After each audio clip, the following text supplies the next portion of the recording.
இதய நோய் இன்னைக்கு வராதவர்கள் 2 பேருக்கு வர்றதில்லை. ஹார்ட் அட்டாக் வராத குரூப் யாருன்னா நரிக்குறவர்களுக்கு இது வரைக்கும் வந்ததே கிடையாது இதய நோய். வாழ்க்கையை ரொம்ப லேசா எடுத்துக்கிறவங்க. அவங்களுக்கு வெற்றியும் சந்தோஷத்தை தரும், தோல்வியும் சந்தோஷத்தை தரும். அது இப்போ எங்க ஊர்ல எல்லாம் அந்த துப்பாக்கி சுடுறதுக்கு இந்த வேட்டைக்கு துப்பாக்கி வச்சிருப்போம். எங்க ஊர் பக்கம் அந்த காட்டுல அது நரிக்குறவர் சுடுவாங்க. கூட்டமா பறந்து போறப்ப சுட்டா ஒரு பறவை விழுந்ததுன்னா சந்தோஷப்படுவார், துள்ளுவார். அதே மாதிரி தப்பிச்சு போனாலும் துள்ளுவார். ஆஹா எவ்வளவு அருமையா போகுதுன்னு. நமக்கு தான் பயமா இருக்கும், ஐயோ ஒரு குண்டு வேஸ்ட் ஆயிடுது. அதனால நரிக்குறவர்களுக்கு வர்றதில்லை. அதே மாதிரி இன்னொரு குரூப்புக்கு ஹார்ட் அட்டாக் இது வரைக்கும் வந்ததில்லை. மருத்துவ உண்மை யாருன்னா பைத்தியக்காரனுக்கு வந்ததே கிடையாது. பைத்தியக்காரங்களுக்கு இது வரைக்கும் ஹார்ட் அட்டாக் வந்ததில்லை. ஏன்னா அவங்க எதுவாக ஆக நினைக்கிறார்களோ அது ஆயிடுறாங்க. அவங்க இப்ப நான் இந்த நாட்டுக்கு பிரதம மந்திரி ஆகணும்னு நினைக்கிறேன்னா நான் எந்த கட்சியில சேர்றது, எங்க போறது, எப்படி பண்றதுன்னு நான் டென்ஷன் ஆயிடுறேன். அதாவது என் இருதயத்துக்கு அதிகமா வேலை கொடுக்குறேன். ஒரு துடிப்புக்கும் இன்னொரு துடிப்புக்கும் நடுவில் இருக்கிற ஓய்வு தான் என்னுடைய ஆயுளை நிர்ணயம் பண்ணுது. நான் பிரதம மந்திரி ஆகணுங்கிற ஆவல்ல எனக்கு துடிப்பை அதிகமாக்கி ஆயுளை குறைச்சிக்கிறேன், ஹார்ட் அட்டாக் வந்துடுது. ஆனா ஒரு பைத்தியக்காரன் பிரதம மந்திரி ஆகணும்னு நினைக்கிறான்னு வைங்க, அவன் ஆனதாவே நினைச்சிடறான். அவனுக்கு முயற்சி தேவைப்படாது. எதுவாகணும்னு நினைக்கிறானோ அது ஆயிடறான். ஒரு சினிமா நடிகர் ஆகணும்னு பைத்தியம் முடிச்சதுன்னா நான் தான் ரஜினிகாந்த் அப்படிம்பா. அதாவது அது மாதிரி ஆயிடும். அந்த மன அளவுல அந்த நிறைவு வந்துடுறதுனால அவங்களுக்கு இதய நோய் வர்றதில்லை. இது அவங்கள்ட்ட இருந்து நாம கத்துக்க வேண்டியதுதான். அதனாலதான் எதையும் லேசா எடுத்துங்கன்னு சொல்லி இப்ப இந்த காலத்துல எல்லாரும் உபதேசம் பண்ண ஆரம்பிச்சுட்டாங்க. அதாவது இப்ப சித்த சுவாதீனத்துடன் கூடிய பைத்திய தன்மையுடன் வாழ கற்றுக்கொள்ளுங்கள் அப்படிங்கிறது இந்த காலத்து மனிதர்களுக்கு சொல்லப்படுகிற உபதேசம். சித்த சுவாதீனத்துடன் கூடிய பைத்திய தன்மையுடன் வாழ கற்றுக்கொள்ளுங்கள் அப்படின்னா அது என்ன பைத்தியத்தன்மை சித்த சுவாதீனம்னா, நாம சித்த சுவாதீனமா இருக்கணும். இன்னொருத்தர் பைத்தியக்காரத்தனமா பேசினா ஒத்துக்கணுமா? இப்போ உங்க வீட்டுல அல்லது உங்க நண்பர்கள்ட்ட யார்ட்டையோ கேட்கறீங்க, 8 3 பெருக்குனா என்னன்னு கேட்கறீங்க. 8 3 பெருக்குனா 23 சொல்றாருன்னு வைங்க, உடனே நீங்க சண்டைக்கு போகக்கூடாது. தப்பு, நீ சொல்றது தப்புன்னு சண்டை போகக்கூடாது. பரவாயில்ல, நீ 23 நினைச்சிருக்க, நான் 24 நான் எனக்கு சொல்லி கொடுத்துருக்காங்க. சரி, உங்க வாத்தியார் அப்படி சொல்லி கொடுத்துருக்காரு, எங்க வாத்தியார் அப்படி சொல்லி கொடுத்துருக்காரு, ஒண்ணுதானே வித்தியாசம். அதுவும் வாய்ப்பாட்டுல எத்தனையோ எடிஷன்லாம் இருக்கு இல்லையா, அதனால பரவாயில்ல அப்படின்ட்டு போயிடணும். இதுதான் சித்த சுவாதீனத்துடன் கூடிய 24 தான் உண்மைங்கிறது தெரியும் நமக்கு, சரிங்கிறது. 23 சரின்னு ஒத்துக்கிறோம் பாருங்க, அததான் சித்த சுவாதீனத்துடன் கூடிய. அப்படி இருக்கிறவங்களுக்கு இதய நோய் வராதான். அது துல்லியம்ங்கிறது அதுல வேணும். அதாவது இப்போ ஒரு மாணவன் படிச்சுட்டு இன்டர்வியூக்கு போனான், ஒரு பேங்க் உத்தியோகம். அங்க கேள்வி கேட்டாங்க, 8 3 பெருக்குனா என்னப்பான்னு. அவன் சொன்னா 8 3 பெருக்குனா 23 சொல்லிட்டான், வாய் தவறி சொல்லிட்டான். சரி போயிட்டு வான்ட்டாங்க இன்டர்வியூல. வெளியில வரும்பொழுது யோசிச்சான், இது என்ன ஒரு சின்ன கணக்கு தானே கேட்டாங்க, இது தப்பா சொல்லிட்டோமே, 8 3 23 சொல்லிட்டோமே, இது கூட தெரியலன்னா நமக்கு எப்படி பேங்க்ல வேலை கிடைக்கும்? நிச்சயமா நமக்கு இந்த வேலை இல்லை, ஏதோ உளறிவிட்டோம் அப்படின்னு சொல்லி போயிட்டான் வீட்டுக்கு. வீட்டுக்கு போனா ஒரு வாரத்துல அப்பாயின்மெண்ட் ஆர்டர் வந்துட்டுது அவனுக்கு, நீ வேலையில சேர்ந்துக்கிடான்னு.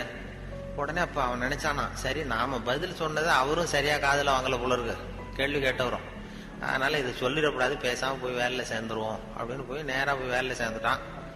சேர்ந்து வேலை பர்மனன்ட் ஆனதுக்கு அப்புறம் அந்த மேனேஜர்கிட்ட போய் உக்காந்தான். சார், அன்னைக்கு இன்டர்வியூக்கு வந்தப்ப என்ன ஒரு கேள்வி கேட்டீங்க, 8 3 பெருக்குனா என்னன்னு, நான் வாய் தவறி 23 சொல்லிட்டேன், நீங்களும் சரியா கவனிக்கல போட்டுருக்கு சார், எனக்கு வேலை கொடுத்துட்டீங்க, ரொம்ப தேங்க்ஸ் அப்படின்றான். இனிமே ஒன்றும் பண்ண முடியாதுன்னு.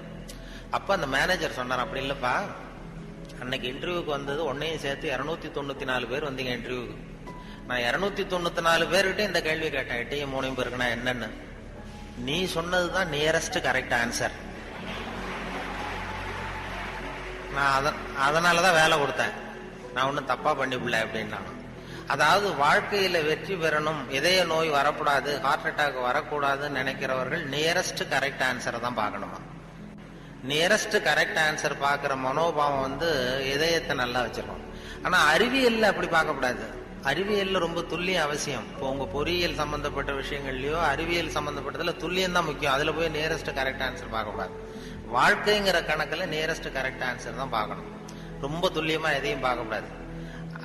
அறிவியல் துல்லியம் போச்சுன்னா போச்சு. இப்ப நம்ம ஒரு ராக்கெட் விடுறோம், செவ்வாய் கிரகத்துக்கு விட்டோம், புதன் கிரகத்துல போய் இறங்கிட்டது, பரவாயில்ல ஒரு கிரகம் தானே வித்தியாசம் அப்படின்னு அதுல போய் அப்படி போக கூடாது. செவ்வாய்க்கு எடுத்தது புதன் தானே பரவாயில்லன்னு அப்படி போக முடியாது. அறிவியல்ல துல்லியம் முக்கியம்.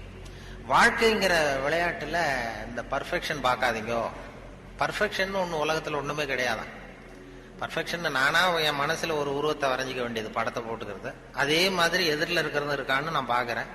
நான் உள்ளுக்குள்ள என்ன வரைஞ்சிருக்கணும் அதே மாதிரி இருந்ததுன்னா பர்ஃபெக்ட்னு சொல்றேன். அது இல்லைன்னா அது சரியில்லைங்கிறேன். அதாவது கோளாறு நான் வரைஞ்ச படத்துல இருக்கே தவிர பொருள் இல்லை. உலகத்துல எது எது எப்படி இருக்கணுமோ அது அப்படிதான் இருக்குது. அழகா இருக்கிற பொருளை நீங்கள் விரும்புவதில்லை, அழகா இருக்கிற பொருளை நீங்கள் விரும்புவதில்லை, நீங்கள் விரும்புகிற பொருள் அழகா இருக்கிறது அப்படிங்கறதா உண்மை. அதனால்தான் ஒரு நீக்ரோவுக்கு அவங்க புள்ள வந்து அழகா இருக்கு, நமக்கு நம்ம பார்வைக்கு வித்தியாசமா தெரியுது. அதனால அந்த அழகுங்கிறதெல்லாம் வாழ்க்கைங்கிற கணக்கெல்லாம் இந்த ரொம்ப துல்லியமெல்லாம் பார்த்து வாழ்க்கையை வீணாக்கி கொள்ளாதீர்கள்னு சொல்லுவாங்க. ஏன்னா மனிதனுக்கு வந்து இன்னும் சரியான விளக்கம் யாருமே கொடுத்ததில்லை. கிரேக்க அறிஞர்கள் தான் பெரிய இந்த வரைவிலக்கணம் வகுக்கிறதுல ரொம்ப கெட்டிக்காரங்களாம். கிரேக்க அறிஞர்கள் ஒவ்வொன்றுக்கும் டெஃபனேஷன் வகுக்கிறதுல. அப்போ ஒரு குரூப் அறிஞர்கள் குழு கூடி உட்கார்ந்து மனிதன் என்பவன் யார், மனிதன் அப்படின்னா அதுக்கு என்ன டெஃபனேஷன், ஒரு வரைவிலக்கணம் வகுக்கணும்னு உட்கார்ந்தாங்களாம். உட்காந்தா எல்லாம் வந்து இப்படி ஒவ்வொரு அறிஞரும் ஒரு யோசனை சொல்லியிருக்கிறார். மனிதன் என்பவன் ஒரு 2 கால் பிராணி அப்படின்னு எழுதிடலாம் சார் அப்படின்னது உடனே எல்லாம் ஏகமனதா எல்லாம் சரி தான், சரியா இருக்கு விளக்கம். மனிதன் என்பவன் 2 கால் பிராணி, சரியா இருக்க ஒத்துக்கலாம்னு போனாங்க. அப்ப திடீர்னு ஒருத்தர் எழுந்திரிச்சு வெளில ஒண்ணாராம். போயிட்டு ஒரு திடுக்கிட்டு வெளில திரும்பி வந்து ஒரு சாக்குல கொண்டாந்து அப்படி வச்சாரு மேஜையில. சாக்குக்குள்ள என்ன இருக்குன்னு கேட்டார் தலைவர், கூட்ட தலைவர். உங்க வரைவிலக்கணப்படி உங்க டெபனேஷன் படி உள்ள ஒரு மனுஷன் இருக்கான், மனிதன் என்பவன் ஒரு 2 கால் பிராணின்னு தானே சொன்னீங்க அப்படின்னு சொல்லி திறந்தா ஒரு கோழி நிக்குது. கோழி இது 2 கால் பிராணி தானே, அப்ப இதுவும் ஒரு மனுஷன் தானே அப்படின்னு. ஆகா நம்ம டெபனேஷன்ல ஏதோ ஒரு தப்பு, அதுல ஒரு திருத்தம் உண்டு பண்ணணும் அப்படின்னு சொல்லி இன்னொருத்தர் சொல்லிருக்காரு. நான் அதுல கொஞ்சம் ஒரு கரெக்ஷன் கொடுக்குறேன் சார் அப்படின்னு சொல்லி மனிதன் என்பவன் சிறகுகளற்ற 2 கால் பிராணி அப்படின்னு கொடுத்துருக்கான். உடனே இவன் மறுபடியும் எடுத்துட்டு ஓடனா, திரும்பி வந்தான். சாக்கு உள்ள மனுஷன் இருக்கான எடுத்தா அதே கோழி ரெக்கையெல்லாம் பிச்சு விட்டு நிறுத்தி வச்சிருக்கான். உங்க டெபினேஷன் படி மனுஷன் சிறகுகளற்ற 2 கால் பிராணி அப்படின்னு. அப்புறம் தான் அந்த கிரேக்க அறிஞர்களே சொல்லிட்டாங்களாம், மனிதனுக்கு அதாவது இப்ப ஏதாவது ஒண்ணும் முடியலன்னா இப்ப நம்ம என்ன பண்றோமோ அது மாதிரி அதே முடிவுக்கு வந்தாங்க. அதாவது சபை ஒத்தி வைக்கப்படுகிறது அப்படின்னு சொல்லிவிட்டு கடைசி வரைக்கும் அது டெபினேஷன் கொடுக்கல. மனிதனுக்கு வந்து விஞ்ஞானம் போட்டிருக்கிற வேலை வேற. விஞ்ஞானம் கெமிஸ்ட்ரி என்ன சொல்லுதுன்னா, ஒரு சராசரி மனுஷ உடம்புல இருக்கிற கால்சியத்தை மட்டும் தனியா எடுத்தா ஒரு சின்ன ரூமுக்கு வெள்ளடிக்கலாம். ஒரு சராசரி மனுஷ உடம்புல இருக்கிற கொழுப்பை மட்டும் தனியா எடுத்தா ஒரு 10 சோப்பு கட்டி தயார் பண்ணலாம். ஒரு சராசரி மனுஷன் உடம்புல இருக்கிற பாஸ்பரஸை மட்டும் தனியா எடுத்தா ஒரு 40 நெருப்பூச்சி தயார் பண்ணலாம். ஒரு சராசரி மனுஷ உடம்புல இருக்கிற இரும்பு சத்தை மட்டும் தனியா எடுத்தா 2 கலாணி 2 செய்யலாம். இவ்வளவுக்கு மொத்தமா விலை போட்டா 42 ரூபா 50 காசு. இதுதான் கெமிஸ்ட்ரி வந்து நமக்கு போட்டிருக்கிற விலை. ஒரு மனுஷனுக்கு ரசாயன விஞ்ஞானம் போட்டிருக்கிற விலை அவ்வளவுதான். அவன் எப்போ அவன் அவனுடைய வேல்யூ கூடும்னா அவன் எப்படி நடந்துக்கிறாங்கிறத பொறுத்து தான். அதுவும் மனுஷன் வந்து உயிரோடு இருக்கிற வரைக்கும் தான் 42 50 காசு. மிருகங்கள் அவனை விட பெருசா இருக்கு. செத்ததுக்கு அப்புறம் வேல்யூ கூடுது. கடையில பாருங்க, உயிர் கோழி 50 ரூபா, உரித்த கோழி 60 ரூபான்னு போட்டுருவான். செத்ததுக்கு அப்புறம் 10 ரூபா கோழி போடும். மனுஷன் உயிர் மனிதன் 42 ரூபா 50 காசு, செத்த மனிதன் 52 ரூபா 60 காசு அப்படின்னா நீயே வச்சுக்கடா போடான்ட்டு போடுவான். அது அப்படி வந்து எப்படி வாழணுங்கிற அந்த வாழ்க்கை நெறிகள்லாம் பெரியவர்கள் நிறைய பேர் அதை பத்தி இது பண்ணி சொல்றாங்க. அதனாலதான் அவங்க கிட்ட இருந்து கத்துக்கிட்டு நம்ம நல்ல பழக்க வழக்கங்கள் நம்ம கிட்ட இருக்கிற அந்த திருக்குறளை பத்தி இப்பதான் அதை பத்தி நிறைய பேர் பேச ஆரம்பிச்சிருக்கிறாங்க. திருக்குறள்ங்கிறது அதனுடைய அருமை பெருமையெல்லாம் எப்படி வந்தது போச்சுன்னு சொல்லி. திருக்குறள்லாம் சின்ன வயசுல நம்ம பாடத்திட்டத்துல மனப்பாடம் பண்ணதுதான். இப்ப அதை பத்தி ஆங்கில மொழிபெயர்ப்புலாம் நிறைய வந்துகிட்டு பெருசா பண்ண அவங்க சுபாவத்துக்கு தகுந்த மாதிரி ஒரு துறையை தேர்ந்தெடுக்கணும். நம்ம ஊர்ல பேச்சாளர்களுக்கும் 3 கோலங்கள் உண்டு. அது நின்ற கோலத்துல பேசுகிறவர்கள் அரசியல்வாதிகள், அவங்களுக்கு நின்னாதான் பேச்சு வரும். அமர்ந்த கோலத்துல பேசுறவங்க ஆன்மீகவாதிகள். இப்ப நடமாடும் பல்கலைக்கழகம் நாவலர் நெடுஞ்செழியன் இருந்தார் இல்லையா, இங்க படிச்சவர். அவர் வந்து ரேடியோவுக்கு பேச வந்தார். அமைச்சரா இருக்கும் பொழுது திருக்குறளுக்கு உரை எழுதினார். அப்ப நான் கூப்பிட்டு ரேடியோவில் அவரை பேட்டி எடுத்து பதிவு பண்ண வேண்டிய பொறுப்பு எனக்கு. அவரை கூப்பிட்டுட்டு வந்து அறையில உட்கார வச்சு பேசிட்டு இருக்கோம். அது மாதிரி பதிவு பண்றதுக்கு போறேன். அப்படி போய் உட்கார வச்சா வானொலி நிலையத்துல இப்படிதான் ஏற்பாடு பண்ணி வச்சிருப்போம். உட்காந்து பேசினா, தம்பி இங்க வா, நான் வந்து எனக்கு உட்காந்தா பேச்சு வராது, நின்றுட்டே பேசிடுறேன், இந்த மைக்கை கொஞ்சம் தூக்கி வசதி வையினார். அப்புறம் அவர் உயரத்துக்கு மைக்கை தூக்கி வச்சு அப்புறம் பதிவு பண்ணேன்.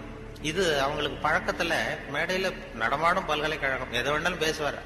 உட்காந்தா கொஞ்சம் தயக்கம் வந்து அது அரசியல் அப்படி. அது ஆன்மீகவாதிகள். இப்ப கிருபானந்த வாரியாரெல்லாம் கூப்பிடுறோம் வானொலி நிலையத்துக்கு, அவரை உட்கார வச்சுதான் பதிவு பண்ணுவோம். அவரை வந்து நின்றுகிட்டே பேசுங்க சார்னு சொல்ல முடியாது. அதனால நின்ற கோலம் பேசுறவங்க அரசியல்வாதிகள், அமர்ந்த கோலத்துல பேசுகிற பேச்சாளர்கள் ஆன்மீகவாதிகள். இதே மாதிரி கிடந்த கோலத்துல பேசுறவங்களும் உண்டு நம்ம ஊர்ல. இந்த சாராய கடை வாசல்ல பாத்தீங்கன்னா அவங்க எல்லாம் கிடந்த கோல பேச்சாளர்கள். ஒரு பெரிய பொறியியல் இன்ஜினியர், அவர் வந்து ராணுவத்துல ஒரு பாலம் வந்து கட்டுறதுக்கு பெரிய இது பண்ணாங்க, பிளான் பண்ணாங்க. அதுக்கு ஒரு வரைபடம் தயார் பண்ணணும், ஸ்கெட்ச். ராணுவத்துக்கு பாலம் கட்டுறதுக்கு ஒரு பெரிய ப்ளூ பிரிண்ட் என்ன சொல்லுவீங்கல்ல, அது மாதிரி அந்த வரைபடம் தயார் பண்ற வேலையை ஒப்படைச்சிருக்கிறாங்க அந்த இன்ஜினியர்கிட்ட. அந்த பொறியாளர் வந்து உள்ளுக்குள்ள ஒரு கவிஞர், அதாவது அவர் ஒரு கவித்தன்மை உள்ளுக்குள்ள இருக்கு, மறைஞ்சிருக்குது. அதனால அவர் என்ன பண்ணாரு, அந்த பொறியியல் வரைபடம் போட்டார். பாலத்தை போட்டுட்டு ஒரு ஆறு ஓடுது, குறுக்க பாலம், அதனுடைய நீளம் அகலம் எல்லாம் கரெக்டா போட்டாரு. போட்டு அந்த ஆறு ஓடிட்டு இருக்கு. அது ஓடி முடிகிற இடத்துல ஆத்து ஓரமா ஒருத்தன், ஒரு சின்ன பையன் தூண்டில் போட்டுட்டு நிக்கிறான். அதை அவர் போட்டுருக்காரு ஒரு அழகுக்காக. சின்ன மூலையில ஒரு தூண்டில் போட்டுட்டு ஒரு பையன் நிக்கிறான். இது இந்த பொறியியல் வரைபடத்தை கொண்டு போய் அதிகாரிகிட்ட கொடுத்துருக்கான். அவருக்கு கோபம் வந்துடுது, இது வந்து ஒரு பொறியியல் வரைபடம், இது வந்து இது இந்த வரைபடத்துல போய் அந்த ஒரு ஓவியம் என்னத்துக்கு அப்படின்னு சொல்லி ஒரு சத்தம் போட்டிருக்காரு மேல உள்ளவர். அதனால என்ன பண்ணிருக்காரு, முதல்ல வந்து என்ன முதல் தடவையா கொடுக்கும்பொழுது அந்த பாலத்து மேல நின்றுட்டு தூண்டில் போடுறது மாதிரி படம். இந்த பாலத்துல எதுக்கு அவன் நிக்கிறான்னு சொல்லி சண்டை போட்டிருக்காரு. உடனே அவர் சரி சார் நான் இதை மாத்திடுறேன்னு சொல்லி இவர் மாத்தி 2வது தடவை படம் போடும்போது பாலத்துல நிக்கப்படாது, பாலத்துல இடைஞ்சல் இருக்கக்கூடாது, அவ்வளவுதானே. பாலத்தை சரியா போட்டு மூலையில கொண்டு போய் தூண்டில் போட்டு நிக்கிறான். மறுபடியும் கூப்பிட்டு அந்த அவன் படமே இருக்கக்கூடாது இந்த இதுல, இந்த வரைபடம் மட்டும்தான் இருக்கணும் போடுனார். உடனே இவன் வந்து பாலம் போட்டான், ஆறு பாலம் சரியா போட்டுட்டு இந்த மூலையில பார்த்தா அவன் நிக்கிற இடத்துல அவன் இல்லை. அந்த இடத்துல சின்ன ஒரு கல்லறை, இந்த சிறுவன் இங்கே புதைக்கப்பட்டிருக்கிறான் அப்படின்னு எழுதிட்டான். அதாவது அந்த உள்ளுக்குள்ள இருக்கிற அந்த கவிஞனை ஒன்றும் பண்ண முடியாது. சில பொறியியல் படிக்கிற மாணவர்கள் நீங்க நிறைய பேர் கவிதை எழுதலாம், அது எப்படியாவது வெளியில வந்துகிட்டு தான் இருக்கும். அது வந்து பியூரா அந்த வரைபடத்துல கூட அவனை மறைக்க முடியல பாருங்க, அப்படி இருக்கும். அது அது மாதிரி சொல்றது உண்டு அவங்கவுங்க அந்த இதுல. அதனால இந்த பேச்சு, இந்த சொன்னார்கள், இந்த நகைச்சுவை உணர்வுங்கிறது ரொம்ப அவசியம், அதை பத்தி சொல்லணும் போகணும் வரணும்னு சொல்லி சொன்னாங்க. நகைச்சுவை உணர்வுங்கிறது நமக்கு சின்ன வயசுல இருந்து நாம பிறந்து 6 வாரத்துல தான் சிரிக்க ஆரம்பிக்கிறோமா. ஒரு குழந்தை பிறந்து 6வது வாரம் தான் சிரிக்க ஆரம்பிக்கும். ஒரு கிளுகிழுப்பை கொண்டு போய் குழந்தை முகத்துக்கிட்ட ஆட்டுனா சிரிக்குது. அதே கிளுகிழுப்பை ஒரு தாத்தா முகத்துக்கிட்ட ஆட்டுங்க கோவம் வந்துடும், குச்சி கிச்சிருந்தா எடுத்து அடிச்சிருவாரு. ஏன்னா அப்படி இருந்தவர் அப்படி ஆயிட்டாரு. ஒரு காலத்துல அப்படி இருந்தவர் அப்படி சின்ன வயசுல ஒரு கிளுகிழுப்ப சத்தத்துக்கு சிரிச்சவர் அதே சத்தத்துக்கு டென்ஷன் ஆகிறாருன்னா அப்படிதான் மனுஷனுடைய வாழ்க்கை வீணா போகுது. அந்த இயல்பு தன்மை மாறாம இருக்கணுமா, அந்த சிரிப்பு தன்மை வந்து. ஆனா சிரிப்புங்கிறது ஒரு பாவமான செயல்னு காலங்காலமா போதிக்கப்பட்டு வந்திருக்கிறோம். அதனால இந்த இப்படிப்பட்ட இந்த உணர்வு, இந்த நகைச்சுவை உணர்வை பத்தி பேசிட்டு இருந்தோம் இல்லையா, அது வந்து எங்க ஆசிரியர் சொன்னது மாதிரி அதை வச்சு எந்த விஷயத்தை சொன்னாலும் கொஞ்சம் சுவாரஸ்யமா சொன்னோம்னா வாழ்க்கையிலயும் சரி, நீங்க எந்த துறையில வேலைக்கு போனாலும் சரி, சக மனிதர்கள்ட்ட பழகும் பொழுதும் சரி, அந்த நகைச்சுவை உணர்வுன்னு இருக்கும் பொழுது நல்லா இருக்கும். அதாவது எங்க இவரு பேராசிரியர் கல்கி வந்து எழுதியிருக்கிறாரு, இதுல பேசினார். அவரு ஆல் இண்டியா ரேடியோல ஆரம்பத்தில் 1938 பேராசிரியர் கல்கி வந்து பேசியிருக்காரு, தமிழில் சிறுகதை அப்படின்னு. எப்படி சொல்றத சுவாரஸ்யமா எப்படி சொல்றதுன்னு சொல்லி அப்ப பேசியிருக்காரு. சிறுகதைன்னா அது சிறுன்னு அர்த்தம் இருக்கு, அதனால சிறுசா இருக்கணும், தேவைக்கு அதிகமா வளர்த்தாத. கதைன்னா அதுல ஒரு கதை அம்சம் இருக்கணும். ஒரே ஒரு ஊர்ல அப்படின்னு ஆரம்பிச்சா அதுக்கப்புறம் என்ன அப்படின்னு கேட்க தோணுது இல்ல, அது மாதிரி இருக்கணும் ஒரு வரியும் அப்படின்னு சொல்லிட்டு, சொல்றதே எப்படி சுவாரஸ்யமா சொல்றதுன்னா தேவைக்கு அதிகமா நீ வளர்த்தாதே அப்படின்னு சொல்லி அதுக்கு ஒரு உதாரணம் கொடுத்திருக்காரு கல்கி. அதாவது நீங்க எழுத்தாளராக இருந்தாலும் சரி, பேச்சாளராக இருந்தாலும், சக மனிதர்கள்ட்ட பழக்கிறவராக இருந்தாலும் தேவைக்கு அதிகமா இது பண்ணாதீங்க அப்படிங்கிறதுக்காக சொல்லியிருக்காரு. அவர் ஒரு கதை எழுத்தாளர் எப்படி இருக்கணுங்கிறதுக்காக கல்கி சொன்னது. ஒரு நாள் காஞ்சிபுரம் உபய வேதாந்த தேசிக சுவாமிகள் தன் வீட்டு வேலைக்கார குப்பனை கூப்பிட்டு, அடே குப்பா, நீ உடனே ஸ்ரீபெரும்புதூர் ஓடிப்போய் திருவேங்கடாச்சாரியை சந்தித்து, திருக்குடந்தையிலே இருந்து இங்கே வந்திருக்கிற திருநாராயண ஐயங்கார் சுவாமிகள் திருக்கோவில் ஆராதனைக்கு திருத்துழாய் எடுத்து திரும்புகையில் திருக்குளத்தில் திருப்பாசி வழுக்கவே திருவடி தவறி விழுந்தார் என்று சொல்லிவிட்டு வா அப்படின்னு எழுதினாராம். சொல்லிவிட்டு என்னப்பா சொல்லிருவியா அப்படின்னு கேட்டிருக்காரு. நான் சொல்லிடுறேன் சாமின்னு இருக்கான் குப்பை. எப்ப இன்னொருத்தரை என்கிட்ட சொல்லி காட்டு, என்ன சொல்லுவேன் அப்படின்னு கேட்டாராம். அது என்ன சாமி, கும்மோன் தாசாமி குட்டையில விழுந்தான்னு சொல்லணும், அவ்வளவுதானே. நான் சொல்லிட்டு போறேன் அப்படின்ட்டான். அப்ப கல்கி சொல்றார், சிறுகதையின் இலக்கணம் குப்பனுக்கு புரிந்திருக்கிறது, உபய வேதாந்த தேசிக சுவாமிகளுக்கு புரியவில்லை அப்படின்னு அவர் பேசியிருக்காரு. அந்த வானொலி இதுல ஒலிப்பதிவுல கேட்டு அது அப்படியே வச்சிருக்காங்க. அப்ப பேசுனதெல்லாம் அப்பப்போ இது பண்ணி வச்சிருக்கிறது. அதே மாதிரி கொத்தமங்கலம் சுப்புன்னு ஒருத்தர் பெரிய பிரபலமான வில்லுப்பாட்டு கலைஞர். அப்புறம் அவர் காந்தி மகான் கதைன்னு ஒரு வில்லுப்பாட்டு எழுதினார். அப்போ காந்தி மகான் கதை வில்லுப்பாட்டு அவருக்கு அந்த வில்லுப்பாட்டை கேட்கறதுக்கு ஏகப்பட்ட கூட்டம், எல்லாரும் பெரிய ரசிகர்கள். ஆனா அதையே புஸ்தகமா போட்டு வித்தாரு, விக்கல. காந்தி மகான் கதை புஸ்தகமா போட்டு புத்தகமா விற்கும்போது யாரும் வாங்கறதுக்கு ஆள் இல்லை, அவரே வீட்டுல அடிக்க வச்சிருந்தாரு. அது அப்ப அந்த வில்லுப்பாட்டு இருக்கு, காந்தி மகான் கதை வில்லுப்பாட்டை நான் ரேடியோவில் போடுறதுக்காக எடுத்து பதிவு பண்ணிட்டு இருந்தேன். அப்போ ஒரு கட்டம் வந்தது, காந்தியை சுடுற இடத்துல அவர் கதறி அழுறாரு. கதறி அப்படியே நிஜமாவே அழுறாரு காந்தி சுடப்படுற இடத்துல. இந்த வில்லுப்பாட்டு அது பதிவாயிருக்குது, அதை போட்டு கேட்டாங்க. அப்ப எனக்கு ஒரு சந்தேகம், இது எப்படி, அதாவது ஒரு தடவை சொல்றப்ப அழுக வரலாம் அவருக்கு, இந்த வில்லுப்பாட்டை திருப்பி திருப்பி பாடிக்கிட்டே இருப்பாரு. ஒரு 500 தடவை 600 தடவை சொல்லும்போது 600வது தடவையும் காந்தியை சூடு பண்ணிட்டு இருக்கிறாங்க. அதனால நல்ல பழக்க வழக்கங்களை ஏற்படுத்திக்கணுங்கிறது தான் ரொம்ப முக்கியமான விஷயம். அதனால இதுல எப்படி நான் சொன்னது மாதிரி எவ்வளவு நேரம் எதை தாக்க முடியும், குடும்பத்துல ரொம்ப ஒருத்தர் அனுசரிப்பு தன்மை, சகிப்புத்தன்மை இதெல்லாம் வேணுங்கிறத பத்தி நிறைய அந்த சின்ன சின்ன விஷயங்களா தான் வானொலி சொல்றது உண்டு. இந்த நகைச்சுவைன்னு சொன்னதுனால அதை சேர்த்து சேர்த்து கதையா சொல்றது உண்டு.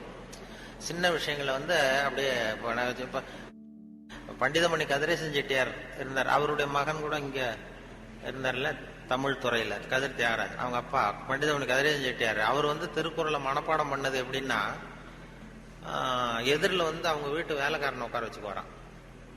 இவர் உட்காந்துருப்பார், அவருக்கு காலு நடக்க முடியாது, காலு ஊனம். அதனால எதிரில் வேலைக்காரனை உட்கார வச்சுட்டு அவன் கையில திருக்குறள் புஸ்தகத்தை கொடுத்துடுறது. இவர் உட்காந்துக்கிட்டு, இந்த இடத்துல நான் முதலாளி கிடையாது, நீ வேலைக்காரன் கிடையாது, நான் திருக்குறளை வரிசையா சொல்லிட்டு வருவேன், அது சரியா இருக்கான்னு பாத்துக்கிட்டே வா, ஏதாவது ஒரு சின்ன தப்பு சொல்லிட்டா கூட நீ என்ன முதலாளின்னு பார்க்காத, எழுந்திரிச்சு என் தலையில ஓங்கி ஒரு கொட்டு வை அப்படின்னு. சரி முதலாளின்னு வாங்கி வச்சுக்கிட்டான். வாங்கி வச்சுட்டு சொல்லுங்க முதலாளின்னு உட்காந்தான். அகர முதல எழுத்தெல்லாம் ஆதி பகவன் முதற்றே உலகு அப்படின்னாரு. உடனே கிடுக்குன்னு கொஞ்சம் இருங்க முதலாளி அப்படின்னு சொல்லி எழுந்திரிச்சு ஓங்கி நங்குன்னு கொட்டி விட்டான் தலையில. ஏன்டா கொட்டினா, நான் சரியா தானடா சொன்னேன் அப்படின்னா, இல்ல நீங்க சொன்னது தப்பு முதலாளி, அகர முதல எழுத்தெல்லாம்னு நீங்க சொன்னீங்க, இந்த புஸ்தகத்துல அகர முதல வெழுத்தெல்லாம்னு போட்டிருக்கு, அதனால தப்பு. டக்குன்னு திருக்குறளை புடிங்கிட்டாராம். இதே ரீதியில போனா நான் 1330 கொட்டு வாங்கணும் உங்ககிட்ட, என் தலை தாங்காது, நான் பாத்துக்கிறேன் போடான்ட்டாராம். அப்படிலாம் திருக்குறளை படிச்சு பெரிய இது பண்ணிருக்கிறாங்க. அவருக்கு கால் ஊனம், பண்டிதன் கதிரேசன் செட்டியாருக்கு. அவருக்கு பாதுகாப்புக்குன்னு ஒருத்தனை வச்சிருந்தாராம், அவனுக்கும் காலு கிடையாது.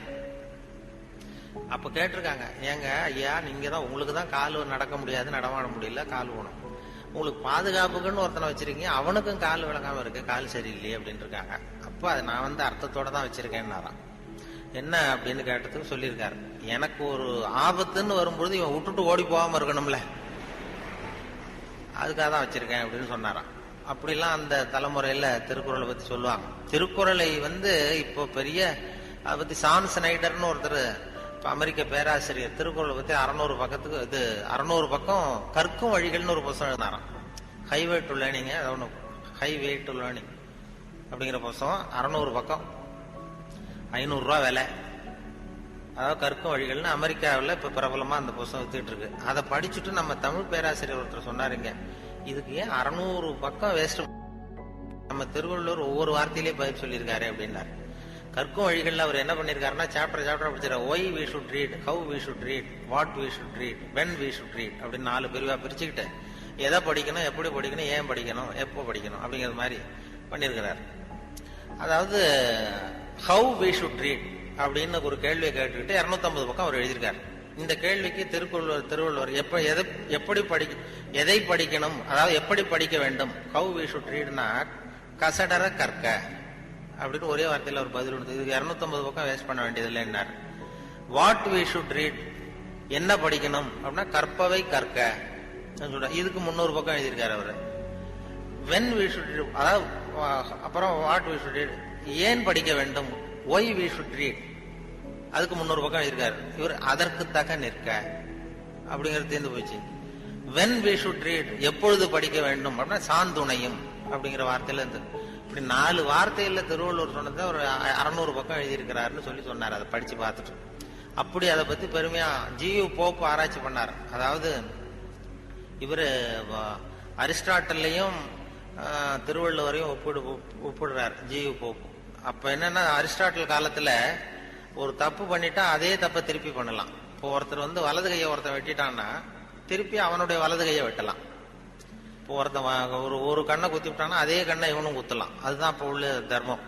அரிஸ்டாட்டில் காலத்துல ஒருத்தன் உங்களுக்கு ஒரு விரல எந்த விரல வெட்டுறானோ அதே விரல நீங்களும் வெட்டலாம். அது அந்த தர்மம். அந்த அதே காலத்துல வந்து திருவள்ளுவர் என்ன சொல்றாரு அப்படின்னு பார்த்தார். அதாவது ஒருத்தன் நமக்கு கெடுதல் பண்ணுனா திருப்பி அதே கெடுதலை பண்ணு அப்படின்னு அவர் சொல்றாரு. அதுக்கடுத்து திருவள்ளுவரை பார்த்தா நீ ஒருத்தன் உன்னை அடிச்சுட்டான்னா நீ பதிலுக்கு அவன் கண்ணத்தை தடவி கொடு அப்படிங்கிறார். இன்னா செய்தாரை ஒருத்தல் அவர் நாண நன்னையும் செய்து விடுன்னு சொன்னார் அப்படின்னு சொல்லிட்டு இது ஜியு போப் ஒப்பிடுறார் அரிஸ்டாட்டிலையும் திருவள்ளுவரையும். அவர் எழுதுறாரு when compared because of this unique feature of forgiveness, மன்னிப்புல வந்து இது ஒரு தனித்தன்மை இருக்கு திருவள்ளுவர் சொல்றதுல.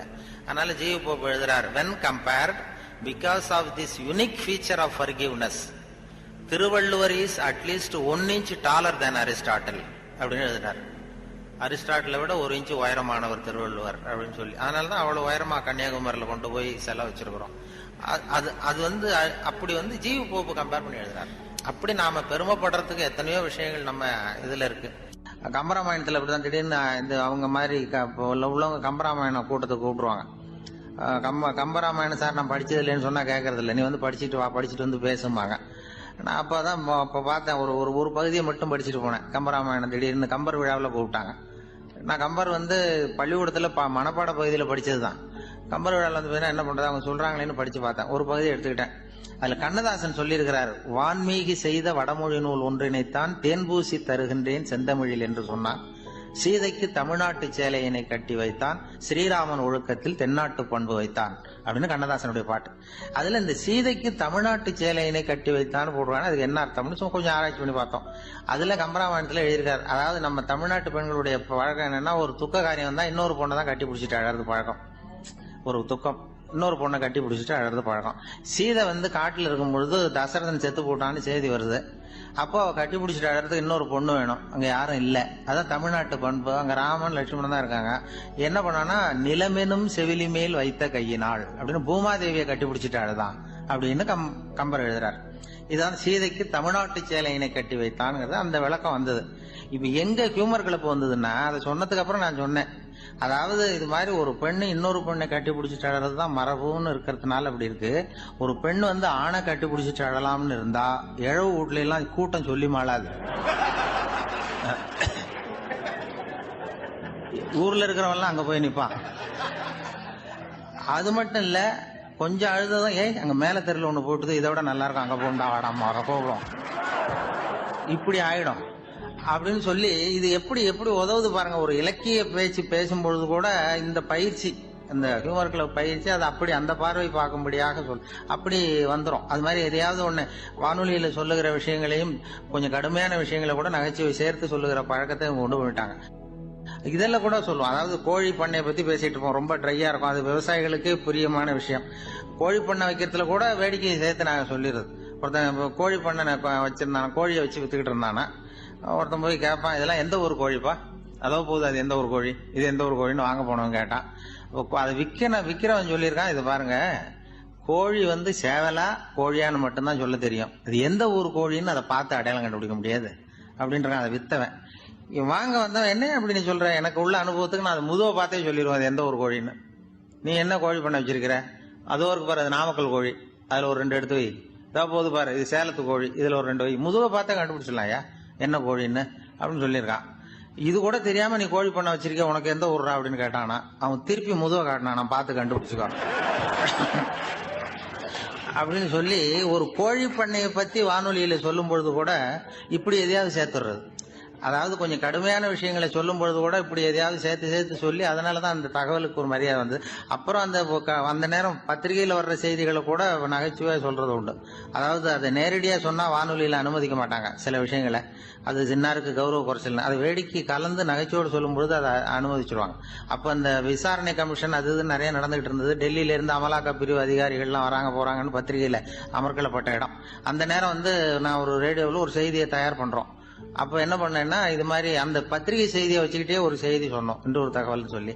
என்னன்னா, ஒருத்தன் தமிழ்நாட்டுல ஒரு ஆள், அவன் திடீர்னு கோடீஸ்வரன் ஆயிட்டான். நேத்து வரைக்கும் சாதாரணமா இருந்த ஆள் இன்னைக்கு கோடீஸ்வரன் ஆயிட்டான். டெல்லியில இருந்து 2 அதிகாரிகள் வராங்க, எப்படி அவன் பணம் சேர்த்தான்னு கண்டுபிடிக்கிறதுக்கு. அவனை கூப்பிட்டு 2 அதிகாரிகளும் எப்படிடா பணம் சேர்த்த? நான் ஒன்னும் தப்பான வழியில பணம் சேர்க்கல சார், நான் பந்தயம் கட்டியே பணக்காரன் ஆயிட்டேன். பந்தயம் கட்டி எப்படிடா பணக்காரன் ஆக முடியும் அப்படின்னா, நீங்க நம்புங்க சார், நான் பந்தயம் கட்டி தான் பணக்காரன், தப்பான வழியில சேரல சார். பந்தயம் கட்டி எப்படிடா கோடீஸ்வரன் அப்படின்னா, நாங்க நம்ப முடியாதுன்னு இருக்கான் விசாரிக்க வந்தவன். அப்படின்னா உங்ககிட்டே ஒரு பந்தயம் கட்டட்டுமான் இருக்கான் விசாரிக்க வந்தவன்ட்டியே. என்னடா பந்தயம் அப்படின்னா, ஒண்ணுமில்ல சார், இது என் கண்ணு, இது என் பல்லு, என் கண்ணை என் பல்லாலேயே கடிக்கிறேன், எவ்வளவு பந்தயம். விசாரிக்க வந்தவன் 100 ரூபாய் எடுத்து வச்சான், இதை ப்ரூவ் பண்றான்னு. அப்படியே கண்ணை எடுத்துட்டான். அது பளிங்கு கண்ணு, ஏற்கனவே ஒரு கண்ணு பளிங்கு கண்ணை வச்சுட்டா எடுத்து கடிச்சு விட்டான். இது விசாரிக்க வந்தாலும் 100 ரூபாய் விட்டுட்டு நிக்கிறான். எப்படி பணம் சேர்த்தான்னு வந்தவன் உடனே இன்னொருத்தன், இவன்ட்ட என்னடா பேச்சு கொடுக்காதரா, நம்ம பணம் தான் அங்க போயிட்டு இருக்கு, உனக்கு விசாரிக்க தெரியல, போடா நான் விசாரிக்கிறேன்னு அடுத்தவன் வந்தான். நீ ஒழுங்கா சொல்ற, எப்படிடா பணம் சேர்த்த சார், நீங்க கொஞ்சம் புத்திசாலியா தெரியுது அவரை விட, நீங்களாவது நம்புங்க சார், பந்தயம் கட்டி தான் பணம் சேர்த்தேன், நான் நம்ப முடியாது. அப்படின்னா உங்ககிட்ட இன்னொரு பந்தயம் கட்டட்டுமா அப்படின்னு இருக்கான். வேண்டாம், அவனை ஏமாத்தி விட்டேன் ஆளை, வேண்டான் இருக்கான். இல்ல சார், அவரு ஏமாந்தது பொய் கண்ணு, பளிங்கு கண்ணுன்னு தெரியாது, ஏமாந்துட்டார். இப்போ உங்ககிட்ட பந்தயம் கட்டது நெஜம் கண்ணு, இந்த பக்கம் பளிங்கு கண்ணு கிடையாது, நெஜம் கண்ணு, இதை பல்லால கடிக்கிறேன் அப்படின்னா அவன் ஒரு 100 ரூபாய் எடுத்து வச்சான். இவன் அப்படியே பல் செட்டை கட்டினான் தனியா, அப்படியே கட்டி கடிச்சு விட்டான். அதே விட்டுட்டான். இவன் உடனே 2 பேரும், இவன்கிட்ட பேச பேச நம்ம பணம் தான் அவன்கிட்ட போயிட்டு இருக்கு, இவன் எப்படி பணம் சேர்த்தான்னு கண்டுபிடிக்கிறதுக்கு டெல்லியில இருந்து வந்திருக்கோம், மேற்கொண்டு பேசாத, பேச பேச பந்தயம் கட்டுவான், திரும்பி போறதுக்கு ரயிலுக்கு டிக்கெட்டு சரியா இருக்கா பாடுறான்றான். அவன் கரெக்டா எண்ணி பார்த்து கரெக்டா இருக்கப்பா, மேற்கொண்டு பேசாத, அவன்கிட்ட நம்ம போயிடுவோம், போய் நம்ம அதிகாரிகிட்ட சொல்லிடுவோம்னு சொல்லி போயிட்டு வரேன் சார் அப்படின்னு சொல்லிட்டு மரியாதை போயிட்டாங்க. போய் டெல்லியில பெரிய அதிகாரிகிட்ட போய், சார் அவன்கிட்ட விசாரிச்சு பார்த்தோம் சார், தமிழ்நாட்டுல பந்தயம் கட்டி தான் பணம் சேர்த்தேன்னு சாதிக்கிறான், எங்ககிட்ட ஒரு 200 ரூபாய் வாங்கிட்டான் சார் அப்படின்னு. அவருக்கு கோவம் வந்துட்டுது. இந்தியாவுக்கே தலைமை அதிகாரி, இதுக்காகடா நீங்க இருக்கீங்க, எத்தனை பேர் இருக்கீங்க உங்களை மாதிரி ஜூனியர் ஆபீசர்ஸ் நம்ம ஆபீஸ்ல இந்தியா பூரா விசாரிக்கிறதுக்கு அப்படின்னா? 30 பேர் இருக்கோம் சார். 30 பேருக்கு அனுபவம் பத்தாது, நான் இந்தியாவுக்கே தலைமை அதிகாரி, அனுபவம் ஜாஸ்தி, உங்களுக்கு ட்ரைனிங் கொடுக்கணும் எப்படி ஒருத்தரை விசாரிக்கிறதுன்னு. 30 பேரும் ஒரு ரூம்ல உட்காருங்க, ஒரு ஆள் போய் அந்த ஆளை தமிழ்நாட்டில இருந்து இங்க கூப்பிட்டுட்டு வா, வர்ற வரைக்கும் அவன்கிட்ட பேசாதீங்க, பந்தயம் கட்டுவான், மெதுவா கொண்டு வந்து நிறுத்து அப்படின்னா ஒரு ஆள் ஸ்பெஷலா கூப்பிட்டு போட்டான். இது மாதிரி மேடையில நிறுத்திவிட்டு ஒரு தலைமை அதிகாரி 30 ஜூனியர் அதிகாரிகள் அவங்களுக்கு பயிற்சி கொடுக்குறார். இவனை பார்த்து, ஒழுங்கா சொல்லு, எப்படி பணம் சேர்த்த, நான் இந்தியாவுக்கே தலைமை அதிகாரி, என்கிட்ட உண்மையை ஒத்துக்கிட்டீங்கன்னா உன்னை அப்ரூவர் ஆக்கிடுவேன் அல்லது தண்டனையை குறைப்பேன், அந்த அதிகாரம்லாம் என்கிட்ட உண்டு, ஒழுங்கா சொல்லு அப்படிங்கிறார். சார், நீங்க இந்தியாவுக்கே தலைமை அதிகாரி, அனுபவம் ஜாஸ்தி, நீங்களாவது நம்புங்க சார், நான் பந்தயம் கட்டி தான் பணம் சேர்த்தேங்கிறான். இங்கேயே இப்படி சாதிக்கிறேன், உன்னை நம்ப முடியாதரா அப்படின்னா உங்ககிட்ட ஒரு பந்தயம் கட்டட்டுமா நானா அவர்கிட்ட போய், வேணாண்டா என் ஆளை ஏமாத்தி விட்டேன் அப்படின்னா. இல்ல சார், அவங்க ஏமாந்தது என் உடம்ப பத்தின ரகசியம், என் கண்ணு பளிங்கு கண்ணுன்னு தெரியாது, நான் பல் செட்டு கட்டியிருந்தது தெரியாது, ஏமாந்துட்டாங்க. இப்ப நான் உங்ககிட்ட கட்டுற பந்தயம் உங்க உடம்ப பத்தின ரகசியம். என் உடம்புல என்னடா ரகசியம்? முதுகுல, உங்க முதுகுல 1 ரூபா அகலத்துக்கு கருப்பா ஒரு மச்சம் இருக்கு, உண்டா இல்லையானா? இல்லைன்னு தெரியும் அவருக்கு. இல்லடா, நேத்து வரைக்கும் இல்ல சார், இப்ப இருக்குது மச்சம் அப்படின்னு. உடனே 100 ரூபாய் எடுத்து வச்சார் அவர் தலைமை அதிகாரி. ஒரு 100 ரூபாய் வச்சு சட்டையை கட்டி காட்டுறாரு, மச்சம் இல்ல. இவன் தோத்துட்டான், இங்கிருந்து போனவன். உடனே 200 ரூபாய் எடுத்து வச்சுக்கிட்டு, தோழர்களே இப்படிதான் ஒருத்தரை விசாரிக்கணும், என்கிட்ட இவன் ஏமாந்துட்டான் பாருங்க, துருவி துருவி விசாரிக்கிறதுன்னு சொல்றாங்களே இதுதான் அப்படின்னு விளக்கம் கொடுத்தாரு. அப்போ இவன் மெதுவா ஆரம்பிச்சானா, சார் இந்த பந்தயத்துல உங்களுக்கு 200 ரூபாய் லாபம், ஆனா இதே பந்தயத்துல எனக்கு 2900 ரூபாய் லாபம் சார் அப்படின்றான். என்னடா பண்ண அப்படின்னு கேட்டிருக்காரு. உங்களுக்கு தெரியாம இந்த 30 பேருக்கிட்டையும் தனித்தனியா ஒரு பந்தயம் கட்டியிருக்கேன். 30 பேர்கிட்ட என்னடா பந்தயம் கட்டினேன்? ஒண்ணும் இல்ல சார், உங்க எல்லாரும் முன்னாடியும் உங்க மேல் அதிகாரியை சட்டையை கேட்ட வைக்கிறேன், உங்களுக்கு பந்தயம் கட்டினேன். போயிட்டு பூரா எனக்கு 2900 ரூபாய் லாபம். அவரு பார்த்தாரு, அதிர்ச்சி ஆயிட்டாரு.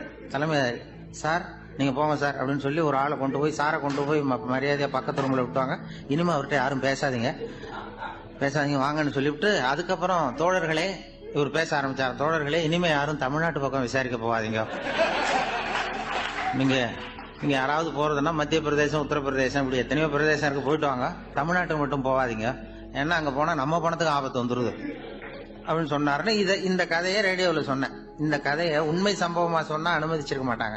இந்த நகைச்சுவைக்கு உள்ள மரியாதை என்னன்னா, அது ஒரு கதை மாதிரி உண்டு பண்ணி இப்படி சொன்னதும், இதுல என்ன என்னுடைய விசேஷம்னா, இந்த ஸ்கிரிப்டை வாங்கிட்டு வர சொல்லி மந்திரியினுடைய பிஏ வந்தார். ஒரு மந்திரி அப்ப இருந்தவர், அவர் பிஏ அடிக்கடி வருவார். வந்து இந்த போன நேற்று முந்தா நாள் ரேடியோவில் சொன்ன அந்த இன்னொரு தகவல் காப்பி ஒன்று வாங்கிட்டு வா அப்படி இப்படின்னு கூப்பிடுவார். மேடையில பேசுறதுக்கு எங்களுக்கு தேவை, உபயோகப்படும்னு கேட்பார். அவரு இந்த நிகழ்ச்சி வந்தப்போ உடனே அன்னைக்கே வந்துட்டார் அந்த பிஏ. இன்னைக்கு காலையில சொன்னீங்களே சார், மந்திரி கேட்கிறாரு மேடையில பேசுறதுக்கு அப்படின்னு. நான் அப்பதான் ஆச்சரியப்பட்டேன். பாருங்க, இந்த நகைச்சுவை